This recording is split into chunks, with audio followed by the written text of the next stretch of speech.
Betul-betul ini orang Kristen, betul. Dalam satu kitab yang sama, Bang Sumo tolak. Berarti Bang Sumo hanya ambil satu ayat untuk mendukung dia. Tukang tahayul. Bedakan antara pengantar, pengarang dengan sabda Yesus.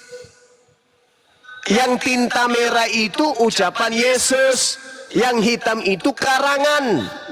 Astagfirullahaladzim, ya Allah ya Karim. Yohanes 11:42. Aku tahu, aku di sini siapa? Yesus. Aku tahu bahwa engkau selalu mendengarkan aku, tetapi oleh karena orang banyak yang berdiri di sini mengelilingi aku mengatakannya supaya mereka percaya bahwa apa? Bahwa aku utusan atau aku adalah Tuhan. Hei! Yesus itu dibilang utusan juga iya, mau dibilang Tuhan oke, mulai imam oke, mulai bilang tabib yang ajaib, mulai ngaco. juru selamat, Jangan menyebut nama Tuhanmu dengan sembarangan. Kok nama Tuhan dinisbahkan ke Yesus? Jangan ada ilah lain di hadapanku. Kok Yesus anak orang dibilang juga ilah Tuhan? Mana emangnya Tuhannya Bang Suma sama seperti kami? Tidaklah. Kau Tuhanmu punya biji sakar. Enak kali kau ngomong. Tuhannya Bang Suma sama seperti Tuhanmu punya biji sakar, namanya Yesus. Tuhannya Bang Suma sama seperti siapa? Tuhannya siapa? Tidak perlu disama-samain. Tuhanku adalah Allah. La ilaha illallah. Sama kayak Tuhannya siapa? Tidak perlu disama-samain. Tak ada yang sama dengan Tuhanku. Tidak ada. Tuhanku laisa kamitslihi syai'. Tidak perlu disama-samain. Tidak perlu. Tuhan kami Allah, titik. Saking Allah kami itu adalah betul sebagai Tuhan, makanya dicatut namanya masuk ke Bible. Paham kau? Sekarang pertanyaan saya, Yesus ini mau dipercaya sebagai utusan Allah atau Allah itu sendiri? Jawab. Yesus tidak kenal Allah. Oke, saya rubah. Yesus itu mau dikenal sebagai utusan Bapa atau Bapa itu sendiri? Jawab. Kau kenal Allah enggak? Larinya tinggal di situ kau ini, otakmu berkarat emangnya. Yang saya tanya, rasain.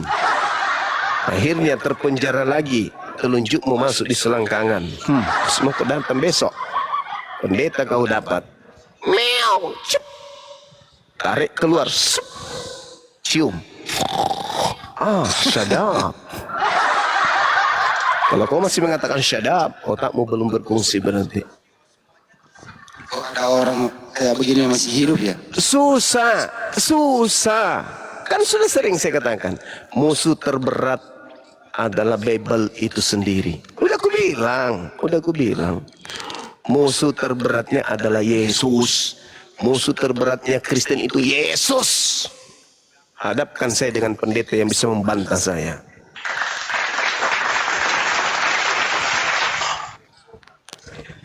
Ya, data Bible yang dikasih dia bantah sendiri. Berarti bermusuhan kan? Musuh Kristen itu Yesus. Bermusuhan sampai nanti di ujungnya apa? Diusir. Enyahlah daripadaku, kalian semua adalah pembuat kejahatan. Siapa itu? Yang mengatakan Yesus Tuhan. Nah, siapa dia? Dan tadi Nah, mampus. Aku Bang Juma, aku mengatakan Yesus Tuhan, Bang. Nah, siap-siaplah diusir. Iya, aku siap. Ya udah, bagus.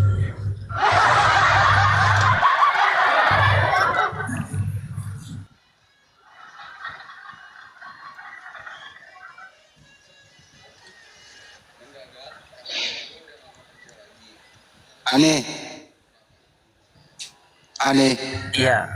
Iya. Yesus itu manusia atau bukan manusia? Yesus manusia. Tuhannya Musa manusia atau bukan?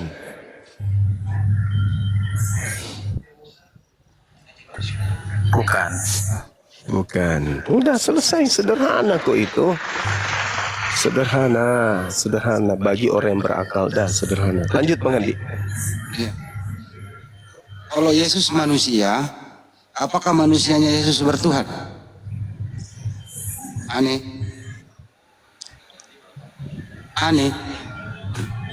Musibah di sana. Manusianya Yesus ini bertuhan atau tidak, bro? Manusianya Yesus, manusianya Yesus mengenal Bapa adalah Sang Pencipta, mengenal Tuhan. Jadi manusianya Yesus adalah hamba, bertuhan dia, betul? Betul. Kalau begitu kenapa kau Tuhan kan dia? Iman saya menuhankan dia. Tapi Yesus bertuhan.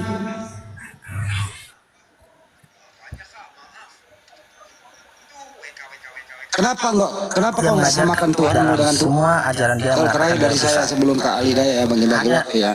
Dengerin dulu. Kenapa kau nggak samakan Tuhanmu dengan Tuhannya Yesus? Kenapa kau nggak samakan?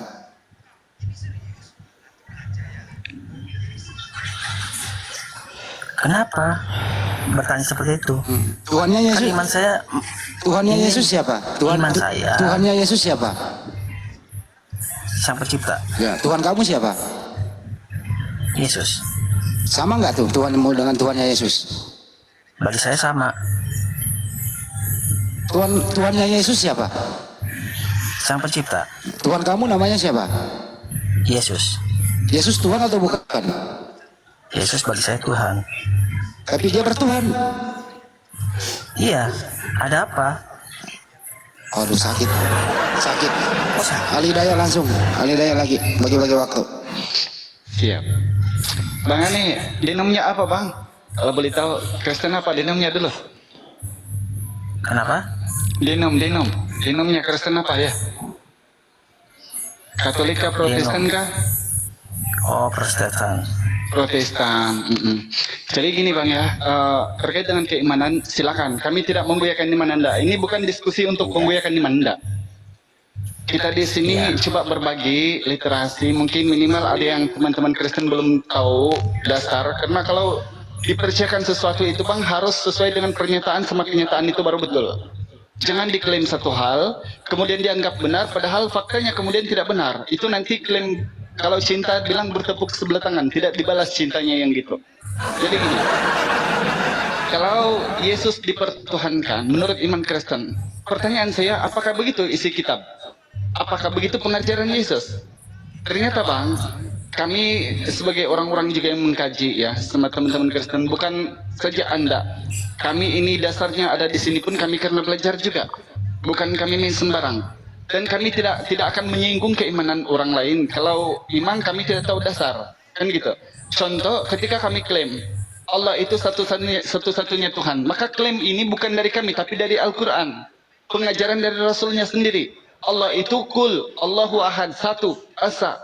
Ketika Yesus mengajarkan Tuhan itu satu-satunya, Yohanes 17:3, sementara teman-teman Kristen mengklaim dia Tuhan, kan gitu. Jadi di sini ada dua narasi yang tidak cocok. Apa yang dikatakan sama teman Kristen dan apa yang dikatakan sama Yesus ternyata berbeda.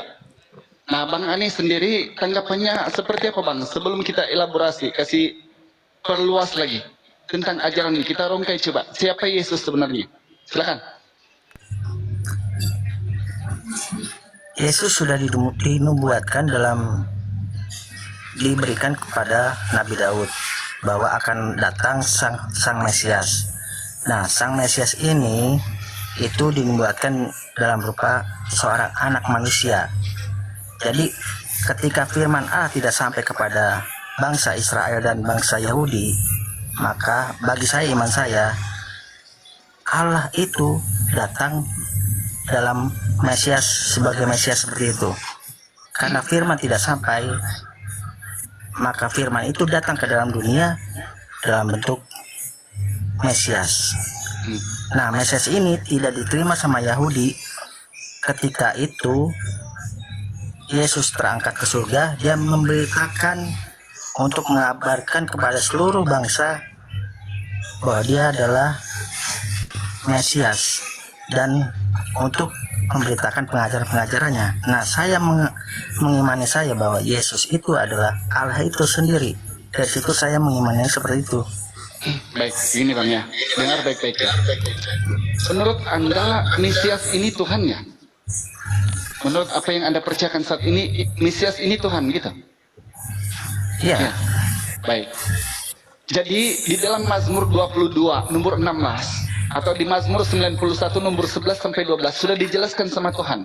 Mesias ini Bang adalah utusan Tuhan yang nanti diuji oleh iblis, dan apabila dia diuji, Tuhan menjanjikan malaikat akan supaya menatang dia agar kakinya jangan terantuk kepada batu. Kalau Tuhan Bang dalam Yakobus di Yakobus 1 nomor 13, Tuhan tidak boleh dicoba oleh yang jahat. Kemudian kalau dijelaskan oleh Bible sendiri dalam 2 Yohanes 1 nomor 7, Yesus itu anak manusia yang harus diakui bukan sebagai Tuhan Bang.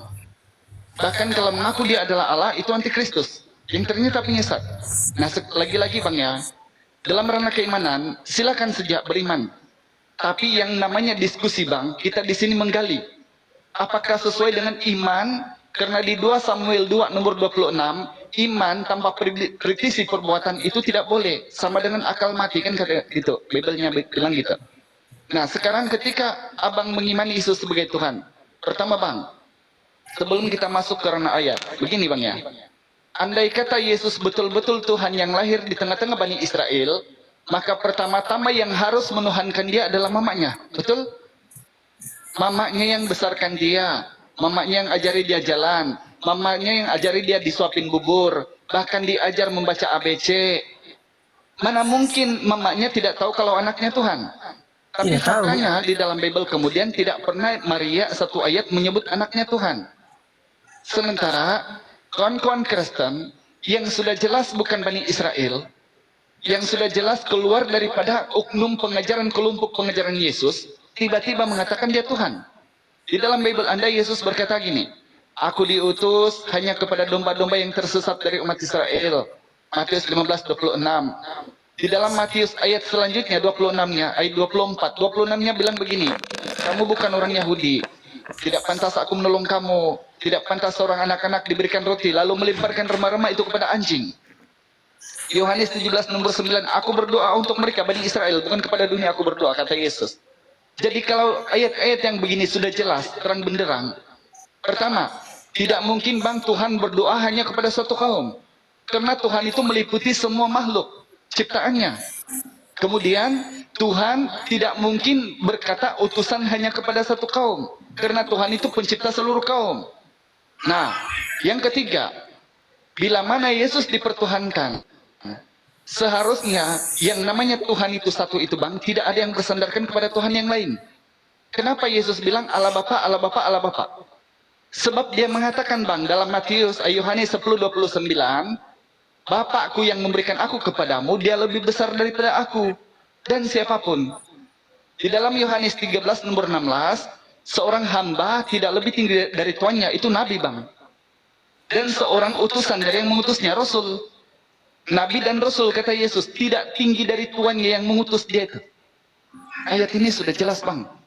Hal keempat, ketika oknum teman-teman Kristen mempertuhankan Yesus, apakah itu semua boleh diterima oleh nalar Bang? Kalau iman silakan. Pertama, yang Tuhan ini Bang, ketika namanya Tuhan, pencipta manusia, dijelaskan dalam Ulangan 32:39. Tidak mungkin Tuhan yang menciptakan manusia untuk dia tumpangi. Karena di 2 Tawarik 2 nomor 6, kalau Tuhan datang ke dunia, langit yang mengatasi langit pun akan meledak. Tidak dapat menampung Tuhan. Jadi, mohon maaf Bang, iman-iman kepercayaan teman-teman Kristen yang percaya Yesus Tuhan, itu ternyata doktrin semata-mata. Tahu itu doktrin Bang? Doktrin adalah ajaran, menjelaskan sesuatu ajaran yang tidak ada validnya, dibenarkan demi untuk konsep pengajaran. Contoh, ketika ada oknum gereja, sembahyangnya hari Minggu, melanggar sabat, menuhankan Yesus, ini tidak ada pengajaran di Bible, tetapi disematkan ajaran doktrin, dikutip ambil-ambil ayat-ayat di dalam Bible untuk mencocokkan ayat-ayat itu, kebenaran keterangan doktrin itu. Bila masuk dalam ranah diskusi, di sini teman-teman Kristen selalu tertampol oleh ayat-ayat Bible. Sebab lain yang Yesus bilang, lain yang teman Kristen praktikan. Kan gitu. Jadi Bang Ane, dalam namanya bertuhan nih Bang, begini ya. Kalau istri Bang, biarlah istri kita jelek. Nggak apa-apa. Karena nanti kalau sudah tutup lampu, sama-sama juga itu rasanya kan. Tapi jangan salah Tuhan Bang. Kalau Tuhan ini yang salah Bang, di dalam Al-Quran dikatakan dalam Quran surah Al-Baqarah ayat 6, maka seburuk-buruknya makhluk yaitu orang kafir, ahli kitab dan orang-orang musyrik itu Bang, terkumpulnya di neraka, mereka itulah adalah seburuk-buruk makhluk. Kenapa demikian? Ternyata teman-teman Kristen yang diwakili sama Bang Ani sendiri, mereka menggunakan nalar untuk kemudian semata-mata membenarkan doktrin, bukan menggunakan akal untuk menelaah mencari ajaran yang benar. Yesus, Bang, seluruh Bible 376 ayat hanya utusan bahkan kepada Bani Israel, bukan Tuhan yang jadi manusia. Gitu, ini, silakan. Terima kasih Bang. Gini Bang, tadi Abang bilang kan Tuhan itu untuk semua kaum, Allah itu untuk semua kaum. Nah, sedangkan kita balik ke belakang ke dalam kitab perjanjian lama.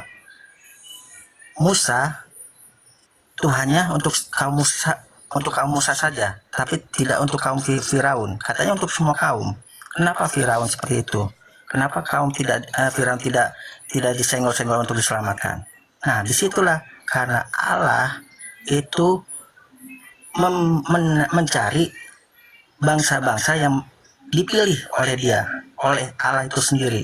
Nah, bangsa yang dipilih itu adalah bangsa dari keturunan Abraham, Musa, sampai kepada seluruh Bani Israel. Kenapa hanya Bani Israel saja yang dipilih oleh Allah? Karena Bani Israel itu yang memang pilihan. Dan ketika firman-Nya tidak sampai kepada Bani Israel dan Yahudi, maka firman-Nya itu untuk semua bangsa. Pada akhirnya, karena sesudah Yesus terangkat, tidak ada lagi nabi-nabi selain Yesus. Sudah tidak ada lagi. Sudah stop sampai di situ. Maka kami menyimpulkan sebagai manusia, kami memahami bahwa Yesus itu sebagai Tuhan dalam pengajaran, dalam hal kehidupan, dalam sejarah perjalanan Allah dalam Bible. Seperti itu, Bang. Baik, Bang. Ini ya. Lagi-lagi ini kan Anda punya keimanannya. Aku susah mau masuk kalau di situ. Tapi aku lebih mengajak teman-teman Kristen ini agar kembalilah kepada Bible. Kalau Anda mengatakan bahwa Tuhan yang Musa hanya kepada Bani Israel, bangsalah Anda. Di dalam kitab Anda coba baca. Keluaran 3 nomor 6, Keluaran 3 nomor 15, Yesaya 43 nomor 10, atau di Ulangan 32, 39, atau di Maliaki 3 nomor 6. Ini Tuhan seluruh bumi, Bang. Bahkan di dalam Ulangan 4 nomor 39, ketika Abraham diberi wahyu dari Tuhan untuk pertama kali, pada hari ini kata firman Tuhan nih, camkanlah katanya, pada hari ini lihatlah, ketahuilah dan camkanlah, Tuhanlah Allah di langit dan di bumi, tidak ada yang lain kecuali Dia. Untuk seluruh makhluk, Bang. Ketika Anda lagi-lagi berpegang kepada konsep karena iman firman, Bang, Yesus firman. Pertama, Bang, ini aku sharing sama Anda ya. Yohanes 1 nomor 1, pada mulanya firman, itu hanyalah teori dari seorang filsafat, orang Yahudi yang bernama Philo kepada kaumnya. Di abad ketiga sebelum Masehi, disisipkan itu, dikonsepkan di dalam pengajaran Injil Yohanes, untuk disematkan di dalam pengajaran tokoh-tokoh gereja di abad ketiga. Itu bukan dari Yesus, Bang. Itu filsafat teori orang-orang Yunani, orang-orang pengajar pagan. Ya, pada mulanya firman itu bersama-sama Allah dan firman itu berasal dari Allah. Kenapa itu tidak alkitabiah? Kalau Anda tidak percaya, coba Anda cari naskah yang paling kuno lah, terjemahan Yerusalem kah, Sinaiticus Vaticanus, itu tidak ada.